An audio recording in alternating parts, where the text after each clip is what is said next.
하나님 말씀 함께 보겠습니다. 야고보서 2장 14절에서 26절 말씀 함께 보시겠습니다. 구약성경 야고보서 2장입니다. 14절부터 26절까지 한 절씩 교독하겠습니다.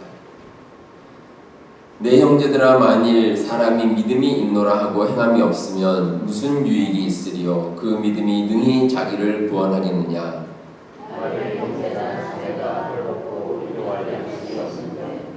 너희 중에 누구든지 그에게 이르되 평안히 가라, 덥게 하라, 배부르게 하라 하며 그 몸에 쓸 것을 주지 아니하면 무슨 유익이 있으리요?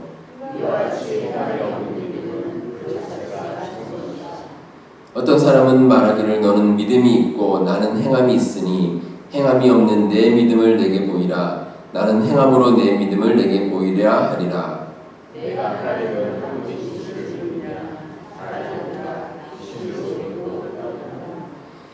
아, 허탄한 사람아, 행함이 없는 믿음이 헛것인 줄을 알고자 하느냐?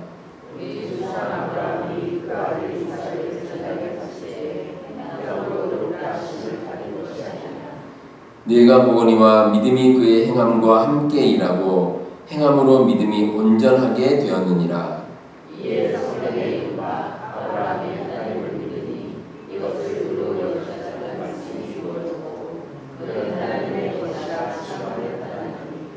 이로 보건대 사람이 행함으로 의롭다 하심을 받고 믿음으로만은 아니니라.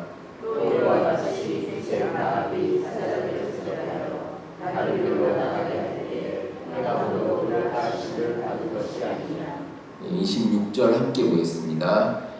영혼 없는 몸이 죽은 것 같이 행함이 없는 믿음은 죽은 것이니라. 아멘.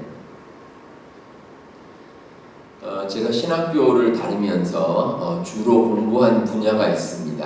이 분야가 이제 조직신학이라고 하는데, 이 조직신학이라는 것은 이제 신학적인 내용을 이제 정리하는, 이제 조직해 나가는 그런 학문이라고 보시면 되겠습니다. 예를 들어서 하나님은 어떤 분이신가, 여기에 대해서 쭉 정리를 하고, 또 교회란 무엇인가, 또 우리가 구원은, 인간의 구원은 어떻게 이루어집니까, 이런 내용들에 대해서 주제별로 이렇게 이제 정리를 하는 그런 분야입니다. 조직신학을 공부하다 보면 이렇게 정리가 잘 되는 부분이 있고 또 정리가 쉽지 않은 부분이 있습니다. 대표적으로 쉽지 않은 것이 삼위일체 하나님. 삼위일체. 우리가 성부, 성자, 성령 하나님은 세 분이시지만 한 분이시다, 이렇게 이제 우리가 얘기를 하는데 삼위일체입니다. 근데 우리가 인간의 생각으로는 이해하기가 어렵죠. 하나가 셋이 되고 셋이 하나가 되고 쉽게 받아들이기가 쉽지가 않습니다. 예정론도 그렇습니다. 예정론 주로 이제 장로교에서 강조를 하는데, 하나님께서 세상의 모든 역사를 예정하셨다라고 이제 주장을 합니다. 그런데 그에 대해서 이제 우리가 생각해 보면 과연 그럴까라는 의문이 제기될 때가 가끔 있습니다. 그리스도인이 가지는 믿음과 행함에 대한 것도 우리가 생각의 여지를 남기는 부분이 있습니다. 그래서 성경 공부하다 보면 이제 믿음과 행함에 대해서 이런 질문을 받을 때가 있습니다. 어떤 사람은 믿음은 참 좋은데 행함은, 행실은 그렇게 모범적이지 않습니다. 자, 그런데 어떤 사람은 반대로 행실은 참 좋고 선하게 보이는데 믿음이 없습니다. 자, 이들 중에 어떤 쪽이 더 좋습니까? 이런 질문을 받을 때가 있습니다. 여러분 어떻게 생각하십니까? 어느 쪽인 것 같습니까? 쉽게 답을 드리면 믿음도 있고 행함도 좋고 그러면 제일 좋겠죠. 그런데 믿음과 행함이 일치하지 않을 때가 분명히 있다는 겁니다. 자, 그런데 이 믿음이라는 것은 우리의 신앙생활의 아주 기본입니다. 우리가 믿음을 가져야 우리가 구원에 이를 수 있고 또 기독교 교리의 핵심이라고 볼 수 있는 것이 믿음입니다. 그래서 사도 바울을 비롯한 우리 믿음의 주상들은 우리가 믿는 믿음에 대해서 분명하게 강조를 하고 있습니다. 종교개혁을 일으킨 마틴 루터도 마찬가지입니다. 루터가 내세운 세 가지 주제가 있습니다. 오직 믿음으로, 오직 은혜로, 오직 성경으로. 이 세 가지가 우리의 신앙생활의 핵심이 된다는 겁니다. 그래서 히브리서 11장 6절에 보시면 믿음이 없이는 하나님을 기쁘시게 하지 못하나니 하나님께 나아가는 자는 반드시 그가 계신 것과 또한 그가 자기를 찾는 자들에게 상 주시는 이심을 믿어야 할지니라. 이렇게 말씀하고 있습니다. 자, 우리가 믿음으로 의롭게 되고 또 구원에 이른다는 사실은 만고불변의 진리입니다. 이에 대해서는 다툼의 여지가 없습니다. 그리고 우리가 가진 믿음은 하나님의 은혜로 받은 것이고 우리의 행함으로 얻은 것이 결코 아닙니다. 그래서 모든 사람에게 공평한 것이 바로 이 믿음입니다. 자, 그런데 이렇게 중요한 믿음에 대해서 그릇된 주장을 하는 사람들이 있습니다. 대표적인 사례가 고대 사회의 대표적인 이단이었던 영지주의라는 이단이 있습니다. 이 영지주의가 한마디로 말하면 영적인 것은 좋은데 육적인 것은 의미가 없다라고 주장하는 이단입니다. 이게 잘못된 거죠. 우리가 영과 육이 있는데 영도 중요하고 육신도 중요합니다.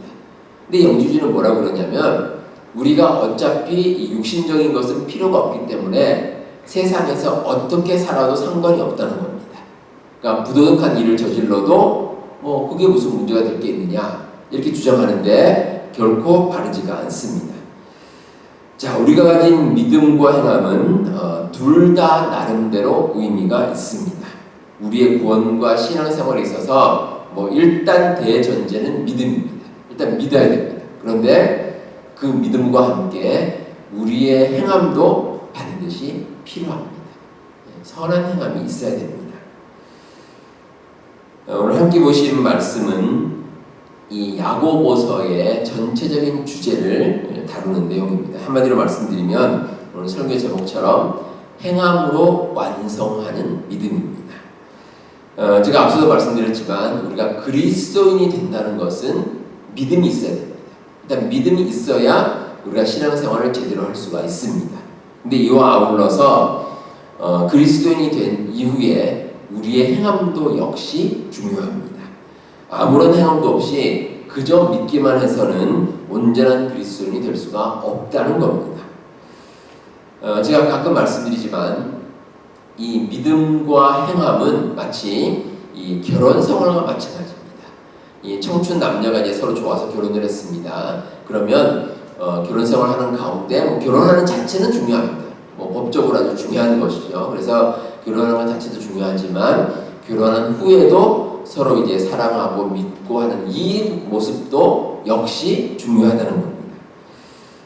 이런 측면에서 우리가 미루어 봐서 우리가 믿음을 가지는 것도 중요하지만 믿음으로 구원받은 이후에도 우리가 그리스도인으로서 올바른 삶을 살아가는 것, 이건 역시도 참으로 중요한 부분이라고 볼 수가 있습니다. 자, 그렇다면 우리의 믿음과 우리의 행함, 이 두 가지가 어떤 관계가 있는지 세 가지로 나눠서 함께 묵상해 보도록 하겠습니다. 자, 먼저 행함이 있는 믿음은 사랑이 함께합니다. 사랑이 있어야 됩니다. 그래야 온전히 행할 수가 있습니다. 15절과 16절에 보시면 아주 적절한 사례가 하나 기록되어 있습니다. 자, 형제나 자매가 헐벗고 일용할 양식이 없습니다. 형제나 자매라는 것으로 봐서 아주 주변에 가까운 사람인 것 같습니다. 자, 그런데 이런 사람에게 당장 먹을 음식이 없습니다. 자, 그러면 어떻게 됩니까? 급한 대로 도움을 줘야죠. 그 굶주린 사람에게 도움을 줘야 됩니다.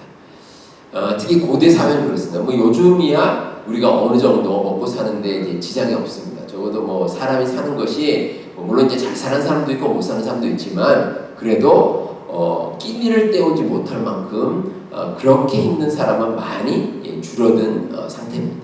근데 고대 사회는 그렇지 않습니다. 굶는 것이 밥 먹듯이 하는 그런 사회이기 때문에 주변에 보면 먹을 게 없어서 굶주리는 사람이 정말 많습니다. 근데 그런 사람이 이제 음식을 요청을 합니다. 그러니까 굶주리고 배고프니까 음식을 좀 달라 이렇게 요청을 하는데, 자, 이런 도움이 필요한 사람이 바로 우리 눈앞에 있습니다. 그런데 오늘 말씀에서 이런 절박한 상황에서 도와줘야 될 사람이 이렇게 말합니다. 평안히 가라, 덥게 하라, 배부르게 하라. 이게 무슨 뜻이겠습니까? 이 평안이 가라는 것은 우리가 이제 히브리어로 샬롬이라고 그러죠. 여러분 잘 아시죠? 샬롬이라고 그러고 오늘 말씀이 헬라어로 기록되어 있는데 이제 에레네라고 그럽니다. 평안. 그러니까 그냥 누군가가 나에게 와서 배가 고프니까 먹을 것을 좀 줬으면 좋겠다라고 말하는데 그냥 평안하세요 이렇게 말합니다. 이게 말이 안 되는 거죠. 여러분들 한번 생각해 보시기 바랍니다. 옆에 누군가가 정말 배가 고픕니다. 좀 제발 좀 도와주십시오 라고 말하는데 그러세요? 그냥 좋은 하루 보내세요. 이렇게 말하고 돌려보내는 것 같습니다. 이게 어떻게 되겠습니까? 그 사람에게 아무런 도움이 되지를 않습니다. 18세기 프랑스 대혁명이 일어났을 때 이 루이 16세라는 이 프랑스 왕의 단두대에서 처형을 당했습니다. 이 루이 16세가 당시 고난으로 가득한 이 프랑스 백성들의 그 삶을, 평민들의 삶을 이해하지 못했습니다. 그런데 더 암담한 것은 이 프랑스의 왕비가 루이 16세 왕비였던 아내였던 이 마리 앙뚜아네트라는 이런 왕비가 있습니다. 이 왕비가 더 심각했습니다. 그러니까 백성들이 와서 이제 요청을 하는 겁니다. 우리가 빵이 없어가지고 도저히 우리가 먹고 살 수가 없으니 우리에게 빵을 좀 주십시오라고 왕비에게 이제 간청을 했습니다.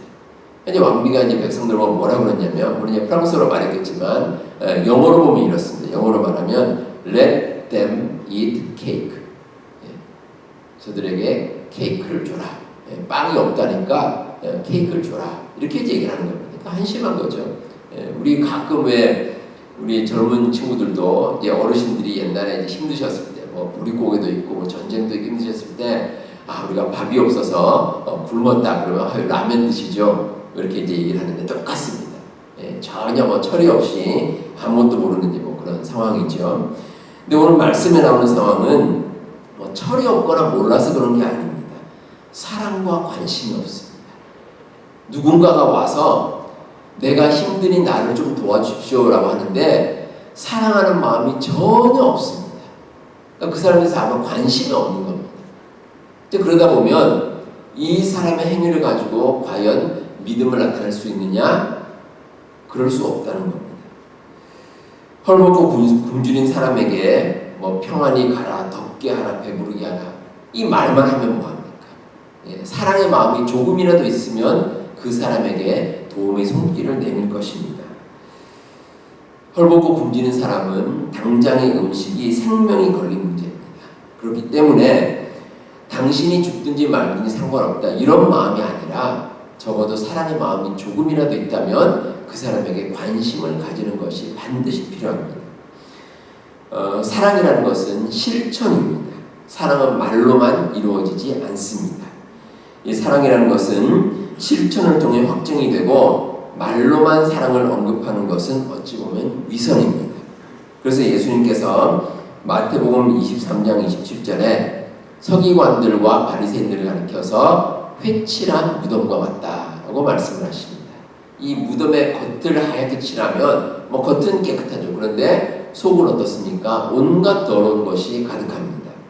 마찬가지로 사랑이 없으면 다른 사람의 처지에 대해서 관심이 없다는 겁니다. 그러면 겉으로는 뭐 멋있는 말을 할지 몰라도 그 속으로는 아무런 유익이 없습니다.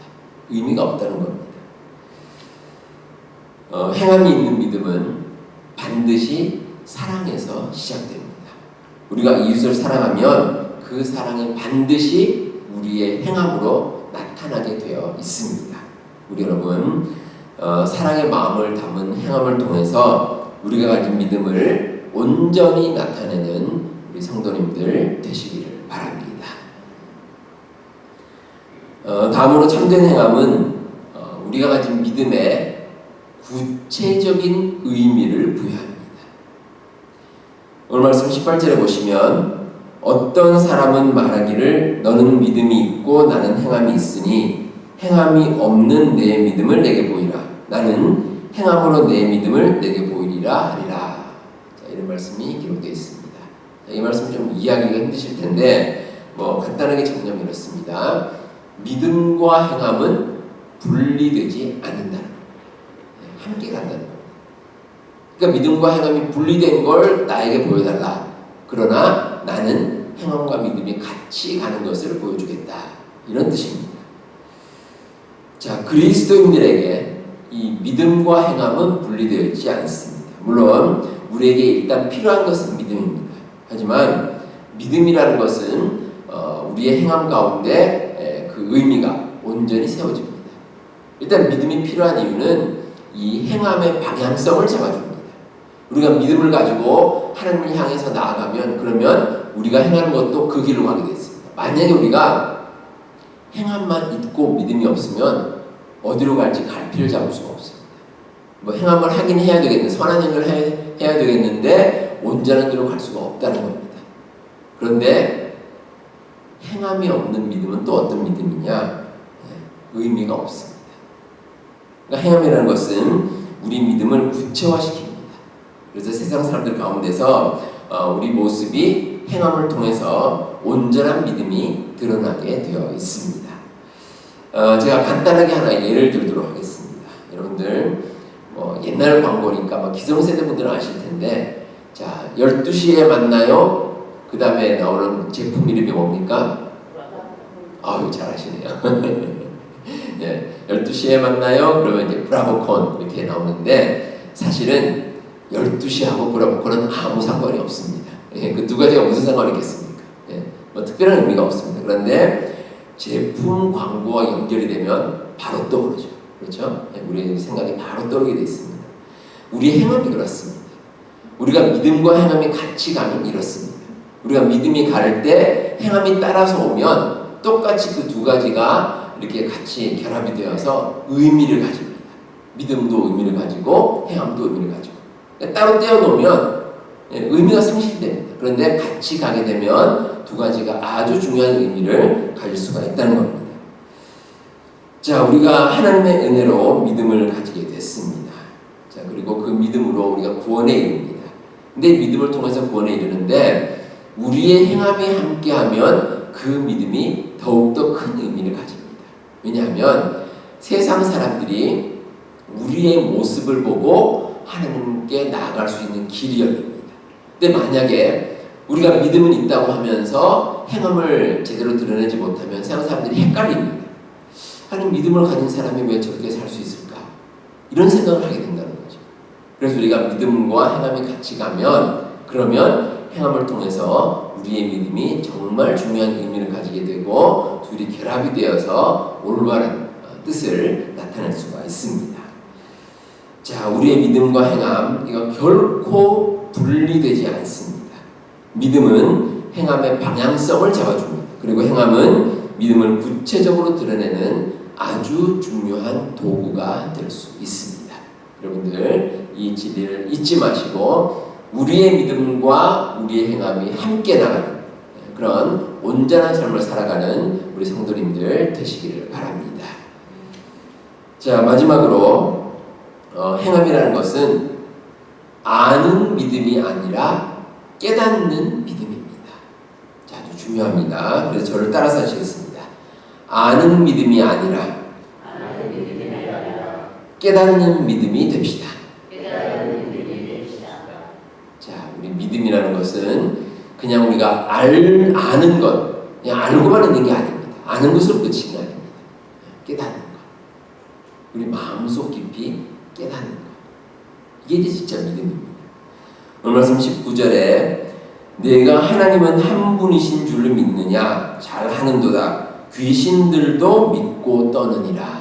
자, 이런 말씀이 나옵니다. 우리가 하나님을 믿습니다. 그런데 이 귀신들도 하나님을 믿느냐? 자세히 보면 믿을 수도 있고 믿지 않을 수도 있습니다. 이게 무슨 뜻이냐면 귀신들도 하나님을 알고 있습니다. 귀신들도 하나님을 잘 알고 있습니다. 심지어 우리가 믿지 않는 사람들에게도 당신들 하나님 압니까? 알죠. 기독교에서 믿는 하나님 우리도 알고 있습니다. 라고 말할 수가 있죠. 그런데 거기서 끝입니다. 깨닫지는 않습니다. 그 마음 가운데 참된 믿음이 없으면 결코 고백할 수가 없습니다. 지난 주일에 그 월드컵 결승전이 있었는데 그 축구 선수 가운데 아주 그 한국 사람한테 유명한 손흥민 선수, 아마 이제 여러분 아시는 분도 계실 텐데 유명한 선수입니다. 근데 이 선수 저도 잘 알고 있습니다. 옛날에 예전에는 잉글랜드에서 축구팀에서 토트넘인가 그 팀에서 뛰었죠. 그러다가 이제 지금은 미국으로 와서 LA 팀에서 뛰고 있습니다. 아주 뭐 국가대표고 아주 잘하는 선수, 제가 잘 알고 있습니다. 그런데 손흥민 선수는 반대로 저를 모릅니다. 저를 전혀 모릅니다. 뭐 저를 만난 적도 없고 전화도 한번 해본 적이 없습니다. 아마 뭐 손흥민 선수가 페이스북이나 뭐 트위터 이런 걸 할 텐데 제가 팔로우도 아니고 친구도 아닙니다. 서로 왜 그러느냐? 특별한 관계가 없기 때문입니다. 그래서 제가 알고 있지만 관계가 없기 때문에 특별한 의미가 없습니다. 그러니까 하나님과 우리의 관계도 마찬가지입니다.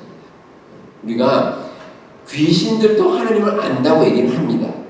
그런데 하나님과의 관계가 없습니다. 의미가 없죠. 아무 의미가 없습니다. 근데 우리는 어떻습니까? 우리는 하나님을 믿고 따라갑니다. 관계가 있다는 거죠. 하나님과 관계가 있습니다. 그러면 어떠냐? 우리가 믿음을 가지는 가운데 우리의 행함도 같이 가야 된다는 거예요. 행함도 같이 가야 된다. 그래야지 하나님과의 관계를 온전히 지속할 수가 있습니다. 우리가 말로만 믿는다고 하는 것은 누구나 할 수 있습니다. 그렇죠? 나 믿는다라고 말로만 할 수 있는데 그건 마치 제가 손흥민 선수를 안다고 하는 것과 똑같습니다. 그냥 말로만 하는 거죠. 근데 더 중요한 것은 행함이 동반이 되어야 그 믿음은 온전히 깨닫는 믿음으로 자리 잡을 수가 있습니다. 그렇다면 우리가 누군가가 믿는다고 하는 것은 단순히 아는 것을 넘어서는 겁니다. 그건 넘어서야 됩니다. 그래야지 온전한 신앙생활을 우리가 해나갈 수가 있습니다. 자, 오늘 말씀에는 그 사례를 들면서 성경에 있는 두 인물에 대해서 설명을 하고 있습니다. 21절부터 23절에는 아브라함, 그리고 25절에는 라합에 대해서 설명을 하고 있습니다. 이 두 사람은 성별도 다르고 민족도 다릅니다. 전혀 관계가 없습니다. 그런데 이 두 사람의 행함을 통해서 믿음이 온전히 드러난다. 이 사실은 이 두 사람이 똑같습니다. 자, 아브라함 어떻습니까? 우리가 믿음의 조상이라 그러죠. 근데 아브라함의 그 자기의 믿음이 온전히 드러나게 된 것이 아브라함의 행함을 통해서입니다. 하나님께서 아브라함에게 그 100세에 낳은 아들인 그 귀한 이삭을 제물로 바치라고 명령하셨습니다. 그때 아브라함이 어떻게 합니까? 이삭을 데리고 하나님께 제물로 바치려고 시도를 합니다. 거기까지 하나님의 말씀을 온전히 깨닫고 또 실천을 합니다. 근데 만약에 하나님이 이삭을 바치라 했는데 아브라함이 저는 그렇게 못합니다. 절대 이삭을 바칠 수 없습니다. 라고 했다면 참된 믿음이라고 볼 수가 없습니다. 라합도 그렇습니다. 이 라합도 이스라엘에서 정탐꾼들이 여리고성으로 왔을 때 그 정탐꾼들을 숨겨뒀습니다. 정탐꾼들에게 나는 당신들을 믿습니다. 그리고 하나님 믿습니다. 이렇게 말하면서 정탐꾼들을 자기 그 여리고성 사람들에게 고발해버렸다면 그러면 제대로 믿는 게 아니죠. 완전히 믿음과 행함이 동떨어지게 되는 겁니다. 그런데 라합은 끝까지 숨겨주고 안전하게 돌아갈 때까지 지켜줬습니다. 자기의 행함을 통해서 위험하지만 자기 행함을 통해서 자기가 가진 믿음을 확증을 한 겁니다. 우리가 하나님 믿는다는 것도 마찬가지입니다. 단순히 말로만 끝나지 않습니다. 세상 사람들이 하나님 아는 것을 마치 지식처럼 표현을 하지만 그러나 참된 그리스도인이라면 합당한 삶을 사는 것이 반드시 필요합니다. 그리고 행함을 통해 우리의 믿음이 증명이 됩니다.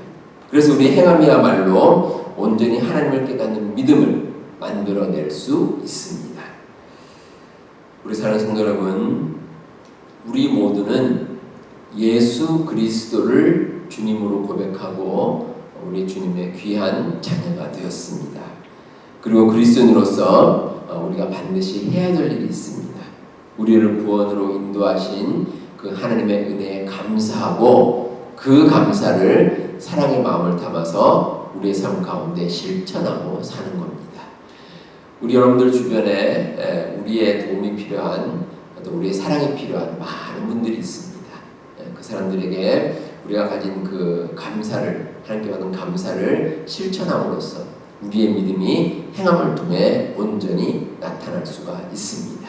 여러분들 이 진리를 꼭 기억하시고 진실한 행함을 통해서 참된 믿음의 길로 가는 우리 모든 성도님들 다 되시기를 바랍니다.